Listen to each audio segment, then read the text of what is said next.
Assalamualaikum. Ayo belajar bareng aku lagi di RNM Channel. Ayo kita latihan soal lagi. Ini berkaitan dengan persalinan. Langsung ke soalnya aja. Nomor 1. Seorang perempuan umur 21 tahun, G1P0A0, hamil 39 minggu. Datang ke PMB dengan keluhan perut mules-mules dan keluar lendir bercampur darah. Hasil anamnesis, rasa mules dirasakan sejak 5 jam yang lalu dan saat ini semakin sering. Hasil pemeriksaan KU baik, tekanan darah 120/70, nadi 88 kali per menit, TFU 32 cm, kepala sudah masuk 2/5. Kontraksinya sudah 3 kali dalam 10 menit, durasi 42 detik, BJJ 130 kali per menit teratur. Pemeriksaan dalam, porsi lunak tipis, pembukaan serviks 8 cm, selaput ketuban positif, masih ada, presentasi kepala, UUK kanan depan, penurunan host 3. Pertanyaannya nih, diagnosis apakah yang tepat pada kasus di atas? A. Infartu kala 1 fase laten, B. Infartu kala 1 fase aktif, C. Infartu kala 1 fase aktif deselerasi, D. Infartu kala 1 fase aktif deselerasi, atau E. Infartu kala 1 fase aktif dilatasi maksimal. Dan jawaban yang benar adalah E. Infartu kala 1 fase aktif dilatasi maksimal. Ini langsung bisa dilihat dari pembukaan serviksnya yang udah 8 cm, yang berarti ini sudah masuk kala 1 fase aktif dilatasi maksimal. Aku mau bahas lebih lengkap lagi. Oke, kala 1 persalinan dibagi dalam 2 fase, yaitu fase laten dan fase aktif. Fase laten adalah periode waktu dari awal persalinan hingga mulai pembukaan secara progresif sejak kontraksi mulai muncul sampai dengan pembukaan 3 cm. Sedangkan fase aktif adalah periode waktu dari awal kemajuan aktif pembukaan 4 sampai dengan 10 cm atau akhir kala 1 persalinan. Fase aktif dibagi lagi menjadi 3 fase, yaitu fase akselerasi, fase dilatasi maksimal, dan fase deselerasi. Nah, fase akselerasi itu yaitu dalam waktu 2 jam pembukaan 3 cm menjadi 4 cm. Kalau dilatasi maksimal yaitu dalam waktu 2 jam pembukaan sangat cepat dari 4 cm menjadi 9 cm. Dan untuk fase deselerasi yaitu pembukaan menjadi lamban kembali dalam waktu 2 jam pembukaan 9 cm menjadi lengkap atau pembukaan 10. Lanjut soal nomor 2. Seorang perempuan umur 21 tahun, G1P0A0, hamil 39 minggu. Datang ke PMB dengan keluhan perut mules-mules dan keluar lendir bercampur darah. Hasil anamnesis, rasa mules dirasakan sejak 5 jam yang lalu dan saat ini semakin sering. Hasil pemeriksaan KU baik, tekanan darah 120/70, nadi 88 kali per menit, TFU 32 cm, kepala sudah masuk 2/5. Kontraksinya 4 kali dalam 10 menit, durasi 45 detik, DJJ 130 kali per menit, sudah teratur. Dari pemeriksaan dalam, porsi lunak tipis, pembukaan serviks 8 cm, selaput ketuban positif, masih ada, presentasi kepala, sudah host 3. Pertanyaannya, asuhan apakah yang paling tepat pada kasus tersebut? A. Anjurkan tidur miring ke kiri, B. Fasilitasi pemenuhan nutrisi, C. Anjurkan untuk mobilisasi, D. Ajarkan teknik meneran, atau E. Ajarkan teknik relaksasi. Dan jawaban yang benar adalah C. Anjurkan untuk mobilisasi.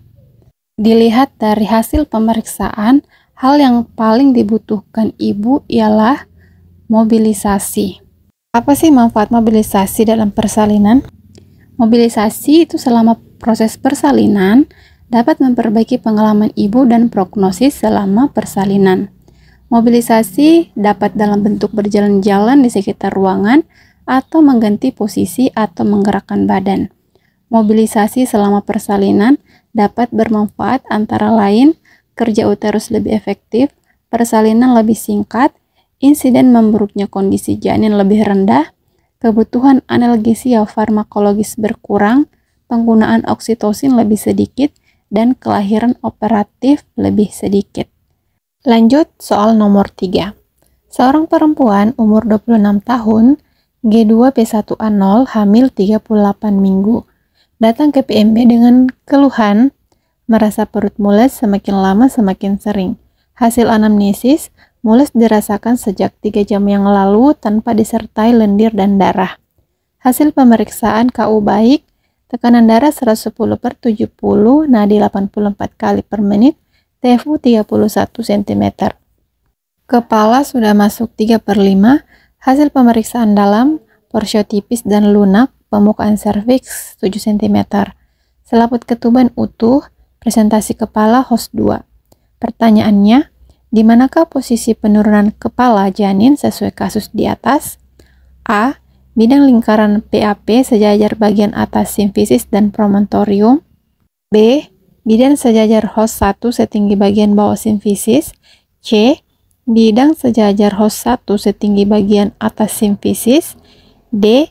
Bidang sejajar host 1 setinggi spina ischiadica. Atau E. Bidang sejajar host 1 setinggi tulang koksigis. Dan jawaban yang benar adalah B. Bidang sejajar host 1 setinggi bagian bawah simfisis. Bidang host adalah bidang hayal untuk menentukan seberapa jauh bagian depan anak turun ke dalam rongga panggul. Kalian bisa lihat di sini. Untuk mempermudah dalam mengingatnya, gini aja. Untuk bidang host 1 kalian ingat itu bagian atas simfisis. Host 2 terletak setinggi bagian bawah simfisis, host 3 setinggi spina ischiadica, dan untuk host 4 setinggi os koksigis. Tapi biasanya soal juga itu hanya memperlihatkan dalam bentuk perlimaan. Jadi kalian juga harus tahu yang ini. Ini adalah tabel penurunan kepala janin berdasarkan perlimaan. Kalian bisa baca sendiri ya, atau kalian bisa capture juga untuk dipelajari lagi, dibaca-baca lagi. Contohnya di soal tadi menyebutkan 3/5. Waktu itu setara dengan host 2, host 3, yang berarti bidangnya sejajar dengan bidang host 1 terletak setinggi bagian bawah simfisis. Soal nomor 4. Seorang perempuan umur 30 tahun, G3P2A0, hamil 38 minggu, datang ke puskesmas dengan keluhan sakit di perut sampai ke pinggang. Hasil anamnesis, sakit dirasakan sejak 5 jam yang lalu, keluar lendir bercampur darah. Hasil pemeriksaan KU baik, tekanan darah 120/80, suhu 36,8, pernapasan 22 kali per menit, TFU 33 cm. Kepala masuk 1/5, DJJ 140 kali per menit. Kontraksi 4 kali dalam 10 menit, durasi 45 detik. Dari pemeriksaan dalam, porsio tidak teraba, pembukaan lengkap, ketuban masih ada, UUK kiri depan. Host 4, ini sudah host 4. Pertanyaannya, asuhan kebidanan apakah yang selanjutnya dapat dilakukan? A. Melakukan amniotomi. B. Menganjurkan jalan di sekitar tempat tidur. C. Memimpin persalinan bila ibu ingin meneran. D. Tunggu ketuban pecah sendiri dan pimpin persalinan. Atau E. Fasilitasi pimpin persalinan saat diameter kepala 5-6 cm di vulva. Dan jawaban yang benar adalah A. Melakukan amniotomi. Bisa dilihat dari hasil pemeriksaan dalam, porsionya sudah tidak teraba, pembukaan sudah lengkap, Penurunan kepala juga sudah HOS 4, tapi ketubannya masih utuh. Ini sudah memenuhi syarat dilakukannya amniotomi. Oke, di sini aku mau bahas sedikit materi tentang amniotomi. Amniotomi itu juga disebut sebagai pecah ketuban buatan atau AROM. Adalah prosedur di mana kantung ketuban sengaja dipecah sehingga menyebabkan keluarnya cairan ketuban. Amniotomi dilakukan saat persalinan itu bertujuan untuk merangsang dan mempercepat proses persalinan.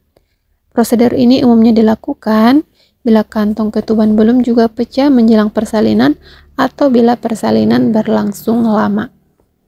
Lanjut soal nomor 5. Seorang perempuan umur 33 tahun G2P1A0 umur kehamilan 40 minggu. Sedang dalam persalinan kala 1 di BPM sejak 4 jam lalu dengan keluhan mules sekali. Hasil anamnesis, sakit melingkar dari perut depan tembus ke belakang sejak di rumah hingga 1 jam lalu. Dan saat ini rasa sakit berkurang. Hasil pemeriksaan, KU ibu baik, tekanan darah 120/70, nadi 80 kali per menit, suhu 36,6, pernapasan 18 kali per menit. TFU 33 cm, presentasi kepala DJJ 140 kali per menit, kontraksi 2 kali dalam 10 menit, durasi 25 detik. Dari pemeriksaan dalam, porsio tebal dan lunak, pembukaan serviks 6 cm. Ketuban positif, penurunan HOS 2.